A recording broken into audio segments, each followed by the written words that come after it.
प्रशासन आके हमको गोली से मार दे, बात खत्म हो जाएगी, हमारी पूरी फैमिली को खत्म कर दे। ये घुट घुट के जीना अब हमसे जीना नहीं होगा, हमको नहीं जीना है। सीधा सीधा भोले और सोले को बचाने की कोशिश कर रहे हैं।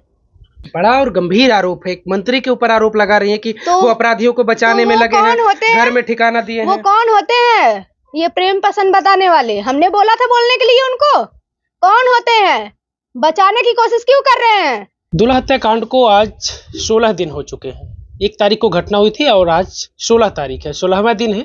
आप लोगों ने खबरों के माध्यम से देखा होगा कि कल सौम्या और सौम्या के परिवार के लोग, कुछ गांव के लोग थे जो इनके सहयोग में कल जिले पर गए हुए थे डीएम और एसपी से मुलाकात करने के लिए। और इनकी जो मांग थी पहले से कि अगर 15 तारीख तक कोई ठोस कार्रवाई नहीं होगी, इनकाउंटर नहीं होगा, तो हम धरने पर बैठेंगे।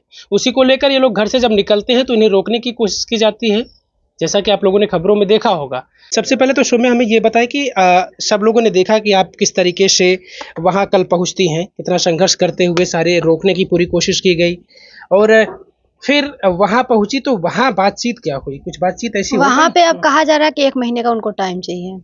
7 तारीख को उनको नोटिस भेजा गया था, तो कह रहे हैं 21 दिन बाद तब आपकी मतलब कि अगर वो लोग मतलब वो लोग के यहाँ नोटिस जाती है, अगर वो लोग नोटिस का नहीं करते फिर दूसरी नोटिस भेजी जाएगी, फिर एक बार तीसरी नोटिस भेजे। मतलब कि वो लोग समझ लीजिए 1 महीना, 2 महीना, 3 महीना, 4 महीना ऐसे हमारा बस केस रोकने की कोशिश की जा रही है। ये अच्छा ये बताइए, अनुराग हत्याकांड में नोटिस तो ऐसे लग चुकी थी, फिर भी उसका घर नहीं गिरा। और आज जो है कि जो अपराधी हैं वो लोग घूम रहे हैं, उनके ऊपर क्या गुजर रही होगी कि मेरा भाई गया और अभी तक ये लोग घूम रहे हैं। तो हम ऐसा नहीं चाहते, हम तो चाहते हैं बस जो हमारी मांग है इनका इनकाउंटर हो, वो भी बीच सड़क पे हो। बस हमको ये चाहिए। हमको ये आप घर गिरा, हमको वैसे भी उनके घर गिरने से कोई फायदा नहीं है। वो तो आप लोग अगर गिराते तो वो कहीं भी होते तो थोड़ा सा सुराग तो करते जरूर किसी ना किसी को कांटेक्ट करने की कोशिश करते। तो बस हम यही चाहते हैं कि, और हमको उनके घर गिरने से हमको कोई फायदा है ये तो है ही नहीं। अच्छा, अनुराग का जिक्र आप कर रही हैं, उस केस को लेकर तुलना कर रही हैं, आपको लग रहा है कि अगर जिस तरीके से वहाँ हुआ, देरी हुई, फिर ये सारी चीज़ें हुई, इंसाफ के रूप में वो माँ बाप अभी भी बिलखते हैं, अभी भी वो बहनें रोती हैं कि इंसाफ हमें नहीं मिला जो वो चाहती थी, तो आपको लग रहा है कि आप में भी अगर देरी होगी तो वैसा ही होगा? हाँ, वैसा ही होगा, वैसा ही सरकार चाहती है। प्रशासन हमारा जो है ना वही चाहता है, और प्रशासन बस गुंडों को पाल रहा है, ये गरीबों को मार रहा है, बस यही चल रहा है। एक चर्चा और कल खूब हो रही थी, देखा गया आप भी उस शो में नजर आए जब ओम प्रकाश राजभर जौनपुर में आते हैं और ये कहते हुए वो नजर आते हैं कि जो उसमें रवि यादव है वो कई हत्याएं कर चुका है, इसके पहले जो भोले राजभर है उसको पता ही नहीं था कि वो हत्यारा है। और प्रेम प्रसंग को लेकर ये पूरी घटना को वो जोड़ रहे थे, कह रहे थे कि प्रेम प्रसंग का मामला था, शादी से नाराज था वो, उनका रिश्तेदार प्रदीप बिंद, जिसको लेकर ये पूरी घटना हुई है। और आप जो आरोप लगा रही हैं उस पर वो कहीं ना कहीं अलग चीजें बता रहे हैं। वो ये बताइए, वो हमारे पास आए थे, हमारे पास आते हैं, अगर हमारी बातें सुने होते तब वो बातें बोलते तो 1 महीने तब सही जानते तो बोलते। बिना कुछ जाने आप कुछ भी बोल रहे हो, ना हमारे पास आए ना हमसे बात किए, बिना कुछ जाने आप ऐसे ही बोल दोगे? ये जातिवाद कर रहे हैं। और पहली बात है कि ये अगर मंत्री ही जातिवाद करेंगे तो और कौन नहीं करेगा, तब तो सरकार भी जातिवाद करेगी। और सबसे बड़ी बात है कि ये मंत्री जो जीतते हैं, मतलब जीतने के उसमें ये जातिवाद करके किसी ना किसी को भिड़ा के बस वोट चाहिए इनको, और किसी से मतलब नहीं है, जातिवाद कर रहे हैं, सीधा सीधा भोले और सोले को बचाने की कोशिश कर रहे हैं। क्यों? बिरादरी होने के नाते आप जातिवाद का आरोप लगा रहे? बिरादरी होने के नाते ये रवि यादव का नाम लिए, प्रदीप बिंद का नाम लिए, भोले और सोले का नाम क्यों नहीं लिए? लिए थे? नहीं लिए थे, क्योंकि उनको बचाना है। सीधी सी बात, क्या पता उन्हीं के घर में वो बैठा हो, वही दिए हो शरण। हम तो यही कहेंगे उनका भी घर एक बार जांच किया जाए, एक बार देखा जाए, क्या पता वही बैठा हो, या फिर उनका फोन ट्रैक किया जाए, 100% वो होंगे कांटेक्ट में। यानी उनकी बातों से आप यही समझ पा रहे हैं कि वो जिस तरीके से कह रहे हैं कि भोले राजभर को पता ही नहीं कि रवि अपराधी है, हत्यारा है, इस तरीके की चीजें। हाँ, वो तो कह रहे हैं, बस सीधी सी बात है, उनको भी एक बार उनका फोन जो है ट्रैक किया जाए, पता चल जाएगा कि वो है कि नहीं। बड़ा और गंभीर आरोप है, एक मंत्री के ऊपर आरोप लगा रही है कि वो अपराधियों को बचाने में लगे हैं, घर में ठिकाना दिए हैं। वो कौन होते हैं ये प्रेम पसंद बताने वाले? हमने बोला था बोलने के लिए उनको? कौन होते हैं? बचाने की कोशिश क्यों कर रहे हैं? जातिवाद क्यों कर रहे हैं? इसीलिए ना कर रहे हैं तो उनका भी जांच होना चाहिए, क्यों बोले वो? एक बार पुलिस को ये देखना चाहिए कि उनसे कांटेक्ट है कि नहीं है। क्या पता वही शरण दे रहे हैं और आप कहीं और ढूंढ रहे हैं हमारे ही घर में। हम तो कहेंगे एक बार उनका भी जांच करवाया जाए, खुद ही पता चल जाएगा। सवाल किया गया उनसे कि वो फिर अगर दोषी नहीं तो भाग क्यों रहे हैं, तो उन्होंने कहा कि जब मुकदमा हो जाता तो लोग ऐसे ही भागते हैं। क्यों, आपके ऊपर होगा तो आप भी भागोगे। कोई भी अगर सही है ना तो अपनी बातें रखता है, अपनी बातें समाज में आके रखेगा, ऐसे ही नहीं कोई उसको मार देगा। और पहली बात है कि वो धमकी दे रहा था, खुद धमकी दिया है, तब हमने मतलब बोला है, तब हमने आवाज उठाई, ऐसे नहीं आवाज उठाए हैं। मेरा भाई बता रहा था हमारे सामने वो धमकी दिया है और बीच चौराहे पे मारा है। कैसे वो नहीं है, मारने के बाद कई बार धमकी दे चुका है, कैसे वो नहीं है, हम कैसे कहें कि वो नहीं है।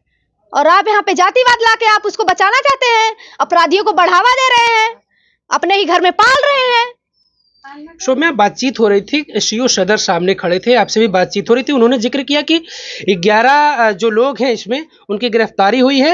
ये जो किया जा रहा है बस केस को बंद किया जा रहा है और ये लोग को अपराधियों को बचाया जा रहा है, ऐसा कुछ नहीं है। हम सीधा बोलेंगे कि ये गरीबों को फंसाया जा रहा है, गरीब को फंसा के, गरीब को पीट के, मार के, चाहे जैसे उससे कब्लवाया जा रहा है, कब्लवाने के बाद वो बोल देगा तो फिर उसके बाद उसके ऊपर कार्रवाई हो जाएगी। जो अपराधी, मेन अपराधी, उनको छोड़ दिया जाएगा। हमारे सामने बस ये कहे कि ये लोग भी उसमें जुड़े हुए हैं, इनका भी हाथ है, ऐसे बोले हैं। हम तो चाहेंगे प्रशासन हमको आके गोली से मार दे, बात हम खत्म कर देंगे, नहीं तो जब तक हम जिएंगे तब तक ऐसे हम मोर्चा खड़ा करेंगे, हर टाइम जब तक मर नहीं जाएंगे तब तक करेंगे, या फिर प्रशासन आके हमको गोली से मार दे, बात खत्म हो जाएगी, हमारी पूरी फैमिली को खत्म कर दे। ये घुट घुट के जीना अब हमसे जीना नहीं होगा, हमको नहीं जीना है।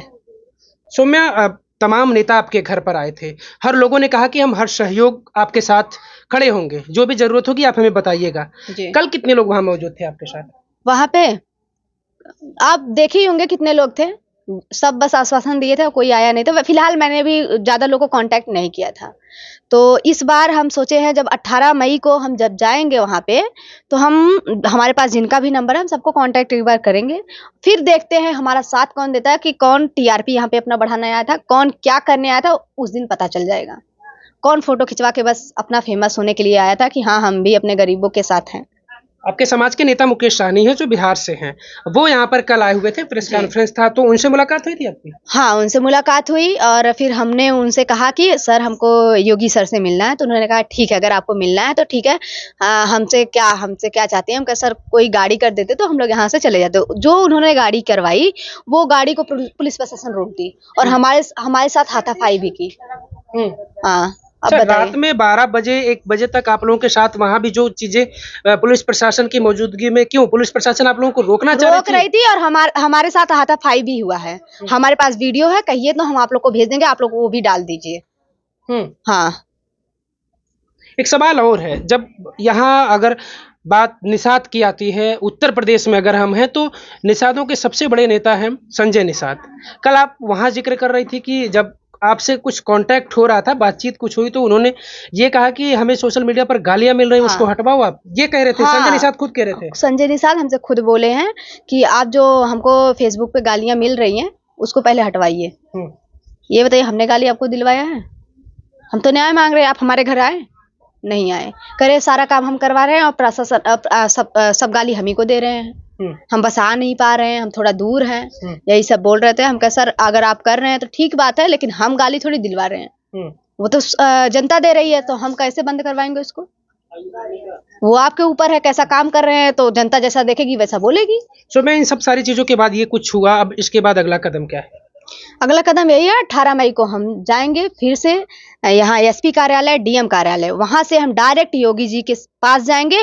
हमें अगर हमें पुलिस प्रशासन रोकेगी तो ये पुलिस प्रशासन हमको जाने नहीं देगी, इसलिए नहीं जाने। अभी हम कल जाने वाले थे तब भी हमको जाने नहीं दिए। अगर हमको कल नहीं जाने दी तो हम यही जानते हैं कि सरकार हमारे साथ अन्याय कर रही है, हमारी बातें भी नहीं रखी जाए। हम तो अपनी बातें रखने जा रहे हैं, तो हम बस जानते हैं वहां पे कोई नहीं था, बस मेरी फैमिली थी, मेरी फैमिली के साथ ही मैं जा रही थी, तब भी ये लोग हमको नहीं जाने दिए। और इस बार हम चाहते हैं कि हमारे जो यहाँ पे मतलब कि सारी जनता में जितने लोग हमारे साथ हो सके सब हमारे साथ चलें। अगर आप लोग का साथ रहेगा हमारे साथ तो हमारा भी एक हौसला रहेगा जो बढ़ेगा और हम अपने भाई के लिए लड़ेंगे। दोबारा मेरे दूसरे भाई को किसी को ना नुकसान हो, ये भी हम गारंटी लेते हैं। अगर ऐसे अपराध को 20 चौराहे पे मारा जाएगा, 20 चौराहे पे ये लोग का वो चीज हश्र किया जाए कि दूसरा अपराधी नहीं बढ़ेगा और दूसरा भाई मेरा नहीं जाएगा।